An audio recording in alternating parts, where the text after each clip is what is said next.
Okay, this lecture is going to go over adjusting journal entries. The reason we need adjusting journal entries is because we are going to be doing the accrual method of accounting, which means we record revenue when earned and expenses when incurred, regardless of when we receive or pay out the cash. So we're going to ask ourselves some questions. Did the work happen? So if we are an attorney, we are asking ourselves, did the work happen? If it did, we're going to credit our revenue account fees earned. If it did not, say we had not done the legal services, then we will be crediting a liability called unearned revenue or unearned fees, meaning that we owe them the work. If we incurred the expense, we will go ahead and debit the expense. It's going to benefit us in the future, like we prepaid an expense, like if we prepaid insurance that's going to cover us for the next 6 months, then instead we would debit an expense. So we are going to recognize revenue, which means credit fees earned when we earn it, and expenses when we incur it to generate the revenue. What we mean by incurred to generate the revenue, for example, if you're at Walmart and Walmart wants to make some money, they will have to pay a cashier to check you out or pay for self-checkout, which you would still have to have someone monitoring the self-checkout. Those wages are going to be the expense incurred in order to generate the revenue to make the sale. So that's what we mean by that statement. Okay, so accrual basis is the opposite of cash basis, which would be more simplified. You would credit revenue when you receive cash. In other words, on cash basis, you would credit revenue when you receive money and debit expense when you pay money. That would be for cash basis. But cash basis is not allowed for GAAP purposes. So we will be doing the accrual basis of accounting. Because we are doing the accrual basis, we will need to make adjusting journal entries. And it's easiest just to show you examples. So that's what I'm going to do, but before I show you the examples, let me go over the word accrual and the word deferral. In this situation, we're breaking down the two types of adjusting journal entries. One is accrual and one is deferral. In an accrual, basically what I would say is that the event has happened, and I'll explain what I mean by that, but cash has not changed hands. And what that means is that I have done the work, or someone has done the work for me if I'm doing an expense, but I have not paid the money or I have not received the money. That makes it an accrual. So in an accrual, you will always see either a receivable or a payable. Now a deferral is a little bit different. In this case, I'm going to be deferring the recognition of a revenue or an expense until it has been earned or incurred. So in this case, I would say the event has not happened. So I've not done the work, or the work has not been done for me, but cash has changed hands. So as we go through these, I want you to ask yourself, has the event happened? Has cash been received or paid? So has the event happened and has cash changed hands? So I want you to get into the habit of asking that and trying to decide if it's an accrual or a deferral. So let's look at this one. Perform dental work on account for $1,000. Okay, did I do the work? It says I performed dental work, so I've done the work. Okay, so did I get the money? It says on account. So no, I did not get the money. That automatically puts it in an accrual. So I know I'm going to either have a receivable or a payable. Well, I'm doing the work, so I'm going to eventually receive the money. So it would be an accounts receivable for $1,000. And I can go ahead and do fees earned because I have done the work. And notice this is an accrual. I have accrued my revenue because I did the work, but I have not yet received it. Okay, let's look at this one. Purchased office supplies on account, $500. So here I got some office supplies, so I know I can debit office supplies for $500. But I've not yet paid for them, so that would be an accounts payable.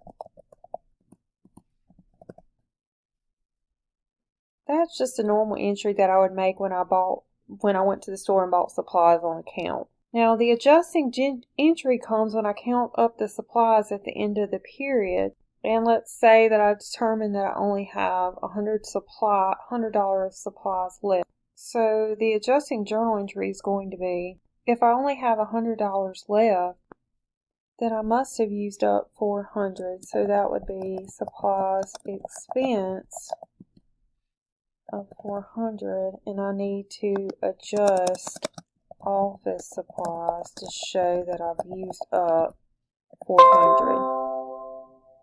I always look at that and say if I started out with $500 and I only have $100 left, then that means I must have used up $400 of my supplies. Okay, let's look at this one. Receive $500 for work to be performed in the future. Okay, so this part here is actually not an adjusting journal entry.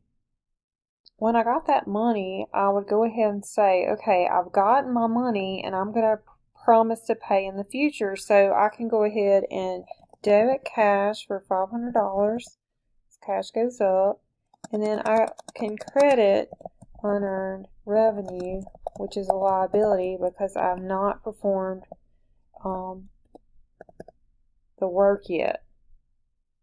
Alright, now when the end of the month comes, I will need to make an adjusting entry. This is my adjusting entry I will need to make. It says I performed half the work at month end. So I'm going to reduce my unearned revenue, and I'm going to credit my fees earned for the work that I have done. So if I did half the work, that would be $250. So I've taken $250 out of unearned and put it into fees earned.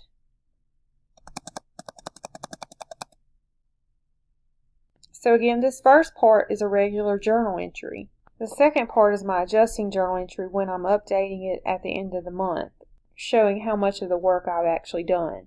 Okay, paid insurance for 6 months of $600 on February 1. Okay, this is not the adjusting journal entry. This is the entry I would make when I actually pay the insurance. So I would debit an asset because this insurance has not been used up yet. It's going to benefit me for 6 months, which is the future. So I'm going to say prepaid insurance, which is an asset, for $600. And then I would debit cash for $600 because I paid it out with cash. So this is not an adjusting journal entry. It's easy to tell because it involves cash. Remember, if it has cash, it is not an adjusting journal entry. Now, on March 31st, that's the end of a quarter, I need to make some financial statements, so I need to make any adjusting entries because I need to update my records. Well, I don't still have an asset of the whole $600 because some time has gone by. To figure out how much time has gone by, so I would count all of February because we purchased on February the 1st and all of March. So 2 months have gone by. So I'm going to do a calculation. So I'm going to say I paid $600 for 6 months of insurance. So I can divide that and see that that would be $100 a month for insurance. Or if you wanted to use Excel, you could put an equal sign and say 600 divided by 6. So that's how much it's costing me a month for insurance. So if 2 months have gone by, I could multiply that and see that $200 of insurance has been used up. So the entry is going to be insurance expense, because we've used up insurance. Anytime you use up an asset, you record an expense. I need to adjust prepaid insurance because it's no longer worth $600. It's actually worth $400. So if it started out with $600 and I only have $400 left in it, then I need to reduce it by $200. So if we were to look at it in a T account, here's prepaid insurance. I started out with $600 and then I made an adjusting entry for $200. So on March 31st, I took out $200. So how much should be left in prepaid insurance? So the debits minus the credits would show that I have a $400 balance in prepaid insurance. That's how much I have left. It will cover me for the next 4 months.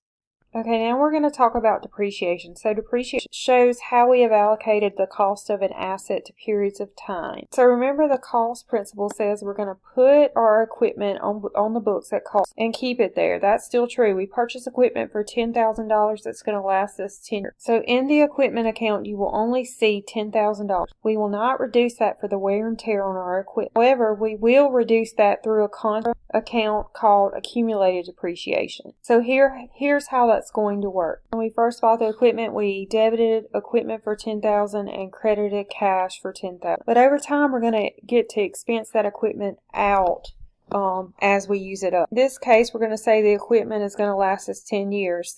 So $10,000 and no salvage value, so 10,000 divided by 10 would mean that we would expense $1,000 every year on the equipment.